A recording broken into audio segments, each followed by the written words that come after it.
JNN students, welcome.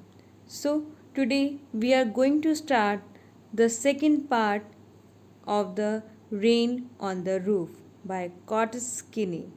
So, let's read the chapter. But before the chapter, I just want to show you the video. Through this video, you can realize that the different people have the different thoughts about the rain. So here the Curtis Kinney have the different thought, and now let's see in the video. So there's a lots of things, lots of desire, lots of thoughts. The people have the lots of memories the people have for the rain. So let's share the few.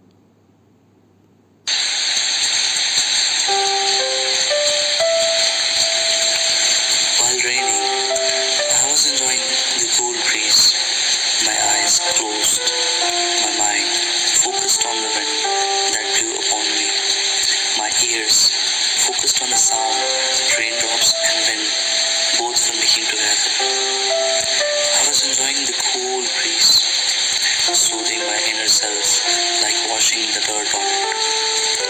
I took a step closer to my window, opened my arms and hanged my hands out of the window. The raindrops felt like I encountered the drops of water very first time. I touched my face with my hands. It felt like the cold wet pipe. I closed my eyes for a while, listening the sound drop of water making while touching the ground. I opened my eyes and they eventually met a child coming back from school. A cute dimple on his cheeks, smiling all the time. He threw umbrella aside to get wet in the rain. He wanted to play with the water running down the lane. He stumbled intentionally to get himself whole into it. He jumped, he kicked, he played. He was happy with the rain. Rain, please don't go. Rain, please be here for some time for him. Rain, please be here sometime for. So, have you go through a video? There's a lots of people. It's up to our it's up to us that how we cherished our time, how we cherished what the things around us. So everybody have their own feelings towards the things around them. This is up to us. We will treat them as a positive mind or the negative mind according to the situation, according to the poet. What poet said that we have to take it everything with the full of positive thought, and it is up to us then how we are treating the things around us. So we have to take it in a positive note. So let's continue the poem. This is the second stanza. Every tinkle on the shingle has an echo in the heart, and 1,000 dreamy fantasies into busy being start, and 1,000 recollections waved their air thread into woof as I listened to the patter on the rain upon the roof. Yes, he has a different kind of thoughts. He expresses his feelings when he hears the raindrops falling on the rooftop of his house. He says that every tinkle on the shingles has an echo in the heart.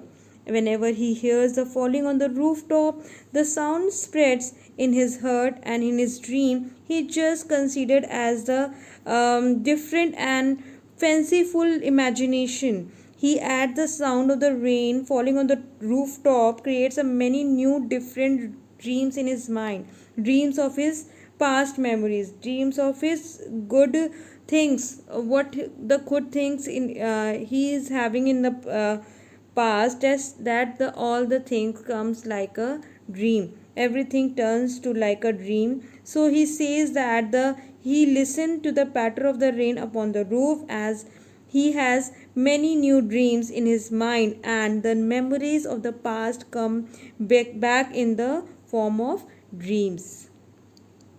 Here the alliteration is busy being, their thread, rain roof.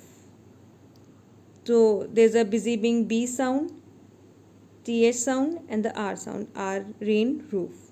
So onomatopoeia is the use of the sound, the dramatical sound, the tinkle and the patter sound for the raindrops.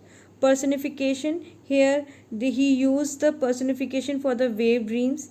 He just connect with the living thing, non-living thing to the living thing. With that he says that the wave dreams, he just console it, he just treat the raindrops, sound of the raindrops as a wave dreams. To transfer affected is the use of the noun as use of the adjective with the noun when you the refer to the another noun. The dreamy fantasies, here the dreamy is not for the fantasies, it's for the people who have dream. Let's continue with the third stanza. Now in memory comes my mother as she used in years agone, the to regard the darling dreamers ere she left them till the dawn. Oh, I feel her fond look on me as I list on to this refrain which is played upon the shingles by the patter of the rain. Here he think about his mother. Here the air is the told of the this is the poetic word. Air means is the before, so dawn means is the daybreak, and the refrain means here is the repeated of the part of the song of the poem, means everything is repeated. It's sound of repeated of the all the thoughts, all the sounds of the rain. So here the poet introduces his mother. In this in this stanza, he introduces his mother and says that he had a dream of his mother, as he had told the previous stanza that the rain brings memories of the past, and he had the memory of his mother who is no longer alive. She is no longer alive, and in the past she used to love him a lot. She used to consider him the darling, and she would let him sleep till daybreak.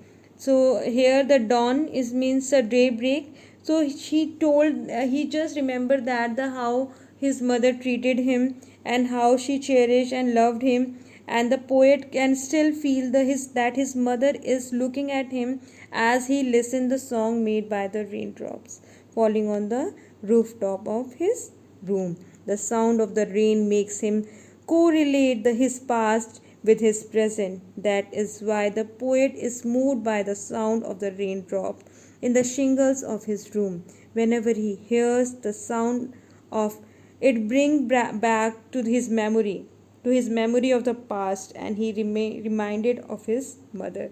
He reminded all the good things which he had ever lived. So in this stanza the alliteration is that memory my mother is the M is repeating sound, darling dreamer D. So onomatopoeia is the word is that the imaginary or different is a pattern. Again here is he used the pattern. Here the poetic device use that alliteration. I explained you in the every stanza have the alliteration words. So here the alliteration, the poet want to repeat the words, the consonant sound he want to repeat, and imaginary. Imaginary is like that. Why is imaginary? Because he had the vivid and expressive language to evoke picture or feeling, melancholy darkness, rainy tears, shady sphere. He just treated the imaginary means he imagined the everything with the true people or the true things. Like I told you that he just imagined the non-living things into the living things. So see, it's a imaginary. He just treated like a rainy tears. He treat like a raindrops as a tears, as a dark melancholy darkness is just treated like a sad people. So here is the poetic device is imaginary. And the repetition means here he's used the patter sound every time, or the raindrops. He every stanza he used the raindrop sound, the sound the words are uses in every stanza. So here the repetition. I hope you got the poem and the theme of the poem which the poet wants to correlate with you. Thank you so much for listening and watching me.